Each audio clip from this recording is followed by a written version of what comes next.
What advice will we give high school and college guys if they're wanting to be professionals? For you all that have been there, like what is the thing that they need to work on that no one talks about? I would say the amount of time that you have to put in. If you really want to play at the next level, it's a whole lifestyle change. You know, you can't halfway do it because a game will eat you up, school will eat you up, or you'll end up being kicked off the team. So, you know, if you really want to be on TV and play at the next level, it's got to be pray, eat, sleep, drink the game. That is it. You cannot have any outside distractions. You're going to go through so many failures, a ton of trials and tribulations throughout the game, and which obviously prepare you for life. You know, the more prepared you are, the higher you're going to go. So if you really want to play at that next level, whether it's a good day or a bad day, you got to stay dedicated, man. You really have to treat your body like it's a temple. Same with the mental. I would say the mental part is more important than the body. Going back again, you know, with all the failures that you're going to come across, if you don't have a strong mental, you will not be in that starting lineup. So got to be able to train hard, got to be able to have bad days and get through it, and also you got to be a great teammate, not a good teammate. You got to be a great teammate because you can have all the skills and all the abilities and you know say that you're having a ton of success, but those guys, they aren't going to want to play for you. From my past experience, even in pro ball, man, I struggled a ton, but what I made sure that I did every single day was that I'm going to be there for my teammates. I know I'm struggling right now. I don't have it, but I'm going to be there for my teammates no matter what. And that's something that I walked away proudful from the last time I played. I was like, man, I gave it my all. I was there for my guys every single day. And it made the good days great and made the bad days even better because I did my job, you know? As far as being a hitter, I mean, it's hard to be a 300 hitter. And, you know, people always think, man, you hit 300. Well, you know, you can feel good hitting 300, but if you don't have the right mindset, you actually fail 70% of the time. That's hard to deal with mentally because when you think about, you know, trying to get 3 hits in 10 at-bats or really, you know, every day you go up, you're hoping you can go 1 for 3. You know, if you go 0 for 3 now the next day, you're thinking, you know, if I can get 2 hits, now you put a little pressure on yourself because you refuse to accept the fact that somewhere along the line you were going to fail 70% of the time.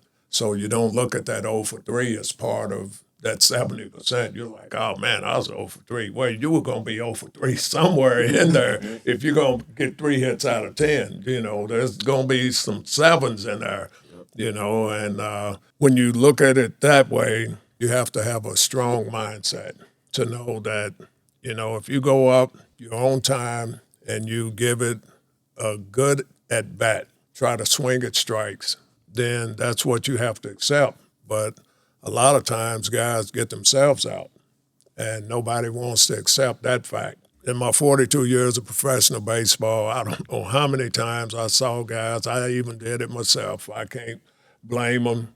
You know, you get rung up on a pitch that you know was a ball, and so you go back, you're screaming at the umpire, but you ain't saying nothing about the ball you fouled straight back, or the fastball you took right down the middle thinking he was going to throw a curveball. You forget those, so now you're blaming it on the umpire, and it's like, nah, you got yourself out. So really you have to go up to the plate and be looking for that one pitch, you know, the fastball. And now guys throwing 100 miles an hour. I don't know how when somebody's throwing 100 miles an hour and you can go up looking for a slider. That don't make sense to me. So the one pitch to hit is the fastball, but you know that's the only good chance you have early in the count. Late in the counts, man, those breaking balls that these guys throw, they're unbelievable. They're unhittable. So you got to give guys a lot of credit that can go 3 for 10 because they've overlooked the 70%. And they're just focused knowing that, hey, my hits are going to come somewhere. So just got to stay positive and put the effort in. You know, if you're half-hearted about it, it won't work. You got to be all in, like Javon said. I'm a big person on actually learning the game. I feel a lot of kids don't watch baseball anymore. Like, we see it here. I mean, KP walks around with the iPad and tries to get people to guess players, and it's unbelievable on the fact of some of these guys have no idea who these guys are, and they're like 6, 8, even 10-time All-Stars and have no clue who it is because we don't watch baseball. I think a lot of that, like, at least for me, growing up, like, I was a baseball fiend. That's all I did. Yes, I played other sports, but, I mean, baseball was my passion, and I learned more about the game watching it, and I still watch it.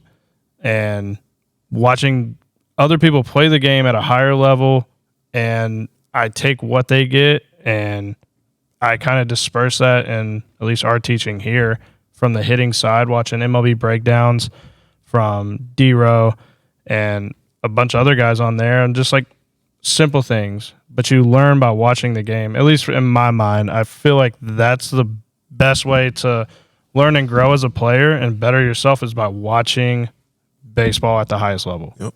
That's just me. It's not just you. It's, the way it is. When I came up in the Orioles organization as a rookie, I was always told, but I knew it before I got there, you sit on the bench and you watch the game. There's no going inside. If I had to go to the bathroom, I'd tell somebody, hey, I'm going to run in here real quick. Because I never knew when I would have to go in, pinch run, pinch hit. I never knew. So, sitting on the bench, it wasn't just sitting down and talking and eating sunflower seeds. It's learning the game. And you can learn a whole lot by watching. It's not just getting out there and then all of a sudden you think you know how to play. You need to watch the game because that's how you're going to also grow, and it helps you improve as a player because now you understand how the other team plays. You learn your opposition. And you also learn what you need to do if you're out there on that field because as a team, everybody has their own role. So when you know your role, you need to be prepared for it when it happens. Yeah, and piggyback on what Javon said, I think being the great teammate is the number one because that 0 for 10, 0 for 7 slide that's going to happen to everybody. I don't care if you're in youth, it's a pro. It's going to happen, and it gets lonely. Yep.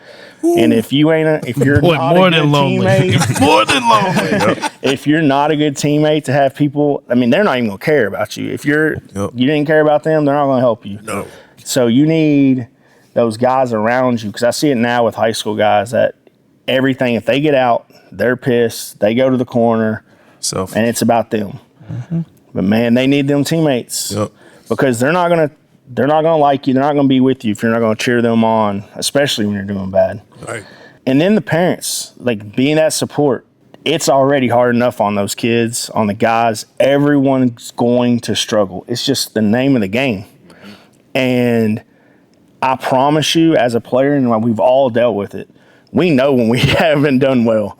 We know it. We know we went 0 for 4. We know we made an error. We're already beating ourselves up. I promise you. It's not from a lack of effort. We know. And to then have to maybe hear it from friends or parents afterwards, it just builds.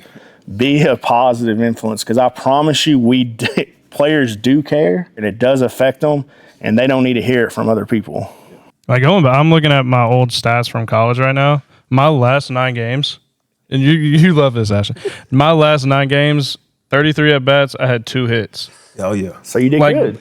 I did amazing. That's great. 091, like living it up. But like I'm looking back at it and I'm like 3 punchies and I have 8 walks. Like solid, but I mean, obviously, like we're just talking about, like the struggles happen, and it happened for me. What a terrible way to end a college and like baseball career in general is to get 2 hits your last 9 games, and I'm sure at times a terrible teammate during that because I'm so involved in myself. But I wanted success for everybody. But there's your impact, right? You're 2 for 33, or you're 0 for 7. Where's your impact come? What am I going to do? It's base running, defense, being a good teammate, has to come from somewhere. Helping somebody else out, For sure. whatever. Yes. Impact the game in some way when you're not hitting. Yes. Yep.